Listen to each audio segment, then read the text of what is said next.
Sur le dossier de la Nouvelle-Calédonie, on vous reproche d'avoir pris trop parti, d'avoir fait rentrer notamment Sonia Backès au gouvernement, qui est l'une des chefs de file loyalistes, d'avoir fait passer le dossier de la Nouvelle-Calédonie de Matignon à l'intérieur en passant par les Outre-mer, d'avoir nommé un député loyaliste rapporteur chargé de la modification du corps électoral. Même Édouard Philippe, votre ancien Premier ministre, dit ici que l'État n'a pas joué son rôle d'impartialité. Avez-vous le sentiment d'avoir choisi un camp?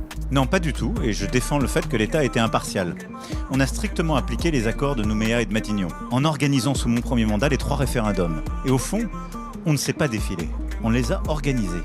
À l'issue de ce processus, comme c'était prévu, à 3 reprises, population de Nouvelle-Calédonie ayant décidé de rester française, il fallait avancer vers un nouveau projet comme nous l'avions accepté. Bon, j'avais que très peu de temps avec Emmanuel Macron, donc je me suis pas arrêté là-dessus. Mais ce qu'il faut repréciser, c'est que ce 3e référendum a été massivement boycotté, avec 56% d'abstention pour les raisons dont je vous parlais plus tôt. Donc, en réalité, on peut pas dire que toute la population de Nouvelle-Calédonie ait décidé de rester française. Le fait de nommer une ministre venant de la Nouvelle-Calédonie est-elle un manque d'impartialité? Je défends que non. Si j'avais nommé cette ministre en charge du dossier néo-calédonien, oui, ça n'était pas le cas. Parce que sinon, ce serait dire, il est impossible quand on est néo-calédonien, au fond, d'être ministre. On est forcément d'un des 2 côtés.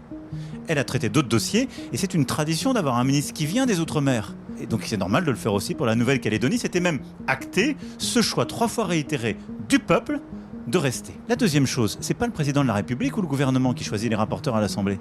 Ce sont les parlementaires. Alors on peut me reprocher tout ce qu'on veut, on peut reprocher au gouvernement tout ce qu'on veut, mais non. 3e élément, l'histoire politique vous enseignerait que quand le dossier est confié au Premier ministre par le président François Mitterrand, c'est pas pour faire un cadeau au Premier ministre de l'époque.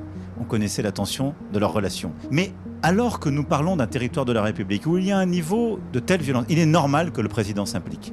Et donc il était normal que j'aille en juillet dernier ouvrir le cap sur la nouvelle page, le chemin d'avenir et le chemin de pardon, et là que j'y aille. Ça se fait en coordination avec le Premier ministre et tous les membres du gouvernement. Et oui, comme ça a souvent été le cas dans notre République, les Outre-mer sont au ministère de l'Intérieur avec une ministre déléguée compétente.